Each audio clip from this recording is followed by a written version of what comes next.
नमस्कार बंधुरा सिम्पली किचेने सबाइके स्वागत। आमार आजके रेसिपि घरोया पद्धतिते सुस्वादु फिश फ्राई। सब समय बाड़ीते सब रकमेर उपकरण थाके ना, ताई घरोया किछु उपकरण दिए सुस्वादु एई फिश फ्राई आमी आपनादेर संगे शेयर करब। ताहले चलुन बंधुरा देखे नेওয়া যাক आमादेर फिश फ्राई तैरी करते की की लागे। आमी एखाने किछु टिस्यू निয়েছি আর সেই টিস্যুর উপরে আমি দিচ্ছি 6 পিস ভেটকি মাছের পেটি। তবে মাছটা আপনারা পিলো করেও নিতে পারেন। আমি যেহেতু ঘরোয়া পদ্ধতিতে দেখাবো তাই কোনো পিলো মাছ দেখাইনি আপনাদের সঙ্গে। মাছগুলোকে আমি খুব সুন্দর করে মুছে নিয়েছি। এখন দিলাম পরিমাণ মতো লবণ, দিলাম কাশ্মীরি লঙ্কার গুঁড়া, দিলাম গোলমরিচের গুঁড়া আর দিলাম একটা লেবুর অর্ধেকটা কেটে আমি চিপে রসটা বের করে নিচ্ছি। এখন আমি এই মাছের সাথে এই মশলাগুলিকে খুব সুন্দর করে মেখে রেখে দিব কিছুক্ষণের জন্য। তাহলে চলুন এবারে একটা ঘরোয়া মশলা তৈরি করি। তার জন্য আমি এখানে একটা মিক্সিতে দিয়ে দিলাম 1 টেবিল চামচ পেঁয়াজ বাটা আর দিলাম 1 টেবিল চামচ আদা রসুন বাটা, কিছু দিলাম ধনিয়া পাতা আর দিলাম কিছু পুদিনা পাতা আর 2টা কাঁচামরিচ দিলাম। এখন এইটাকে আমি খুব সুন্দর করে ব্লেন্ড করে নিয়ে আসছি।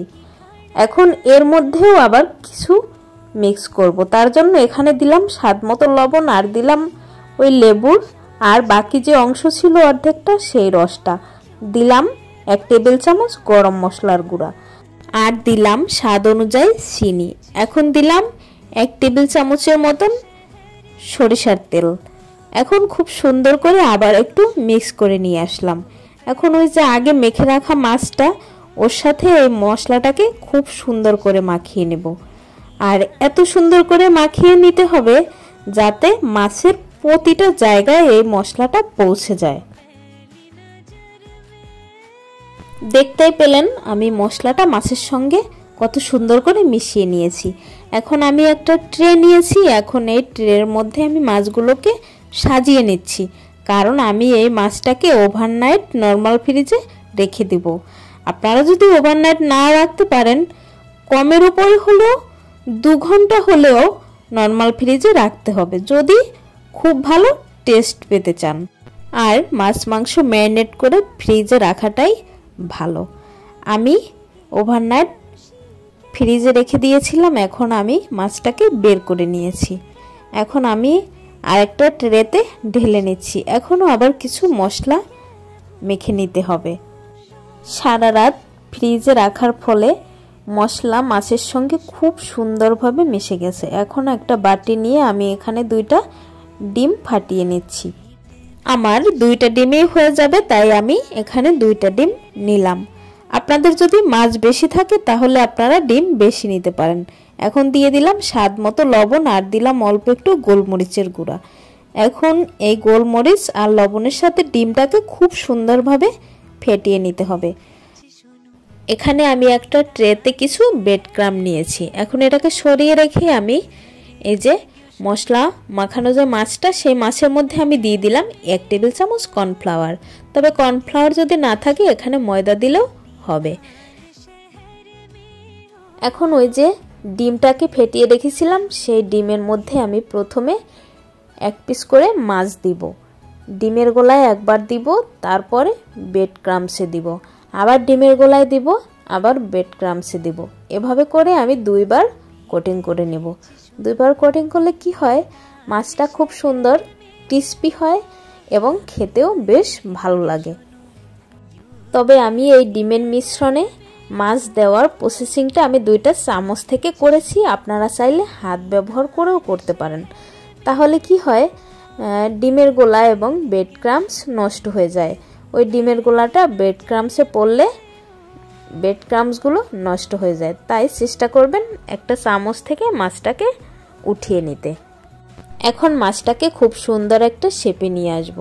আর এটা আমি একটা চাকু ব্যবহার করেই করেছি, যেহেতু সবার কাছে অনেক চওড়া চাকু থাকে না, যেটাকে দোষ স্ক্রেপার বলে, সেটা থাকে না। তাই আমি এটা চাকু ব্যবহার করেই করেছি। আমি সব মাছগুলোকে খুব সুন্দর করে শেপ করে নিয়েছি। এখন আমি একটা বক্স নিয়েছি আর বক্সের মধ্যে আমি প্রথমে টিস্যু, তারপরে মাছ, আর তারপরে আবার মাছ, তারপরে আবার টিস্যু, এভাবে করে আমি রেখে দেব ঘন্টাখানেকের জন্য নর্মাল ফ্রিজে। আমি ফ্রিজ থেকে বের করে নিয়েছি। এখন আপনাদেরকে আমি ভেজে দেখিয়ে দিচ্ছি। প্রথমে কড়াই বসিয়ে তাতে আমি দিলাম পরিমাণ মতো সাদা তেল। তেল গরম হয়ে গেছে। এখন আমি এই মাছগুলোকে একে একে ভেজে নিব। তার জন্য আমি মাছ ভেজে নিচ্ছি। আর এই মাছটাকে ভাজতে হবে লো টু মিডিয়াম আঁচে। অনেক বেশি জাল হয়ে গেলে মাছ পুড়ে যাবে, খেতে ভালো লাগবে না। দেখতেই পাচ্ছেন মাছগুলি কত সুন্দর ফুলে ফুলে উঠেছে। আর এটা হয়েছে একটু রেস্টে রেখে দেওয়ার জন্য। আমার এই প্রসেসিং ফলো করে যদি আপনি এভাবে ফিশ ফ্রাই তৈরি করেন তাহলে খেতে অসম্ভব মজা হয়। দেখতে দেখতে আমার ফিশ ফ্রাইগুলো ভাজা হয়ে গেল। আমি এখন অল্প একটু চাট মশলা উপর থেকে ছড়িয়ে আমি পরিবেশন করছি। আপনারা চাইলে দিতেও পারেন, নাও দিতে পারেন। চাট মশলায় বেশ ভালো লাগে, তাই আমি চাট মশলাই দিয়ে দিলাম। আর নিয়েছি একটু রিং রিং করে পেঁয়াজ কেটে, আর অল্প একটু নিয়েছি কাসুন্দি। আমার এই যে ফিশ ফ্রাইটা কাসুন্দির সাথে খেতেই বেশ ভালো লাগে, তাই আমি কাসুন্দি নিয়েছি। আপনারা চাইলে এখানে টমেটো সসও ব্যবহার করতে পারেন। আমার আজকের এই রেসিপি কেমন লাগলো আপনাদের কাছে অবশ্যই জানাবেন। আর এই রেসিপিটা একবার হলেও বাড়িতে ট্রাই করবেন এবং আমাকে কমেন্ট করে জানাতে পারেন যে আপনাদের ফিশ ফ্রাইটা খেতে কেমন হয়েছিল। তাহলে সবাই ভালো থাকেন। অন্য আরেকদিন দেখা হবে নতুন কোনো ভিডিওর সঙ্গে।